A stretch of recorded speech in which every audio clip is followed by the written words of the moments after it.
राज्य की बंद पड़ी औद्योगिक इकाइयों की जमीन पर विकसित होंगे नए उद्योग। बिहार में उद्योग प्रोत्साहन के तहत पहली बार राज्य सरकार लेकर आई एग्जिट नीति। बंद पड़ी औद्योगिक इकाइयों के लिए आवंटित जमीन बियाडा को सुपुर्द कर हासिल की जा सकती है जमा पूंजी। हाल में निदेशक परिषद की 93वीं बैठक में लिया गया ये महत्वपूर्ण फैसला। बिहार में उद्योगों को प्रोत्साहित करने के लिए राज्य सरकार नई एग्जिट नीति लेकर आई है। इसके तहत उद्यमी बंद पड़ी औद्योगिक इकाइयों की जमीन वापस बियाडा को सुपुर्द कर पहले से जमा अपनी लीज राशि वापस ले सकते हैं। 11 फरवरी को हुई बियाडा यानी कि बिहार औद्योगिक क्षेत्र विकास प्राधिकार के निदेशक परिषद की 93वीं बैठक में इससे संबंधित निर्णय लिया गया है और एग्जिट नीति 2025 को लागू करने को लेकर स्वीकृति प्रदान कर दी गई है। इस नई नीति का मुख्य उद्देश्य औद्योगिक क्षेत्रों में बंद पड़ी इकाइयों की भूमि का उपयोग करना है। उद्यमी बियाडा की तरफ से आवंटित भूमि को वापस कर सकते हैं। इस जमीन का आवंटन नई औद्योगिक इकाइयों की स्थापना के लिए किया जाएगा। वहीं इस नीति के तहत आवेदन की अंतिम तारीख 31 दिसंबर 2025 है। इस नीति के तहत पात्र इकाई ऐसी सभी इकाइयां जिनका वर्तमान में आवंटन वैध है। ऐसी इकाइयां जिन्होंने आवंटन रद्दीकरण के खिलाफ अपील या प्राधिकार उच्च और सर्वोच्च न्यायालय में अपील दायर कर रखी है। ये लोग अपनी वाद याचिका वापस लेकर नियमानुसार इस नीति का लाभ उठा सकते हैं। ऐसी सभी इकाइयां जिनका आवंटन रद्द हो चुका है लेकिन दखल कब्जा बियाडा ने अभी तक नहीं लिया है। इन सभी मामलों में आवंटन या लीज की अवधि आवेदन की तिथि को वैध होना आवश्यक है।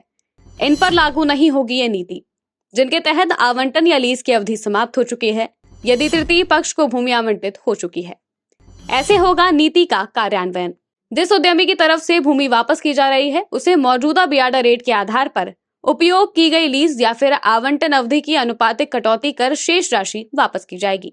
इसके लिए 1 से 3 साल की अवधि तक अकार्यत उद्योगों की जमीन नव आवंटित इकाई के अतिरिक्त के मामले में 10% राशि लौटेगी। 3 वर्ष से अधिक और 5 वर्ष से कम की अवधि तक अकार्यत उद्योगों की जमीन की स्थिति में 15% राशि लौटेगी। 5 वर्ष से अधिक की अवधि तक अकार्यत उद्योगों की जमीन की स्थिति में 20% राशि लौटेगी।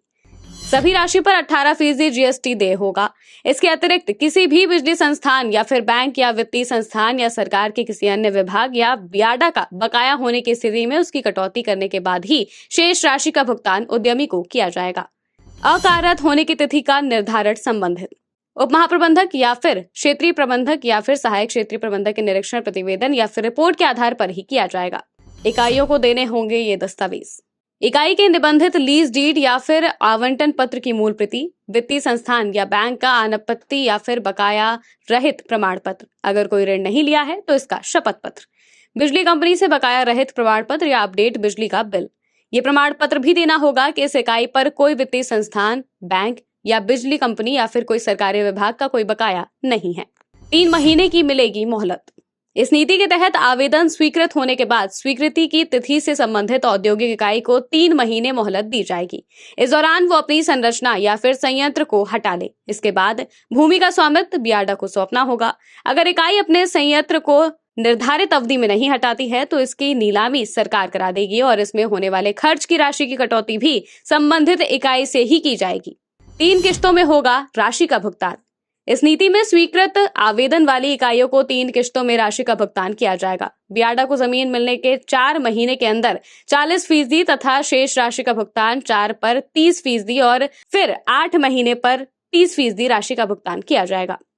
नवगठित इकाइयों के लिए ये नीति वैसी नवगठित इकाइयां जो बियाडा भू आवंटन नीति 2002 के तहत कार्यरत हैं और निर्धारित समय सीमा के अंतर्गत या फिर किसी दूसरे कारण से उद्योग स्थापित करने में सक्षम साबित नहीं हो पा रही हैं, तो वो भी इस नीति का लाभ उठा सकती है।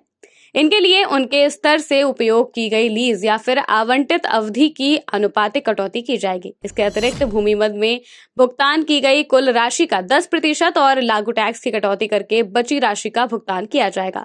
अगर संबंधित उद्यमी का कोई किश्त बकाया है तो ऐसे में बकाया किश्त की राशि का 2% अतिरिक्त राशि दंड यानी कि फाइन के रूप में कटौती की जाएगी।